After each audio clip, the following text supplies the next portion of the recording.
Hey, iPhone users. Welcome back to our channel. Today, we'll dive into the issue of locking your iPhone screen.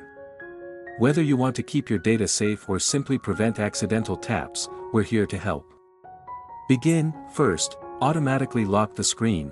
By default, your iPhone automatically locks if you don't use it for a minute. Step 2, to customize this setting, open Settings on your iPhone. Step 3, tap Display Brightness. Navigate to Auto Lock and select the time you want, from 30 seconds to never. Step 4, use Quick Operation with Virtual Home button to lock.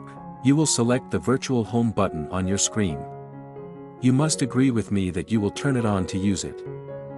Alternative, lock the side button. For iPhone SE, 2020, iPhone 8 and earlier, press the top button.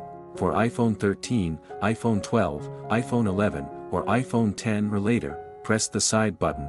Locking your iPhone will be extremely simple whether you use touch keys or mechanical film.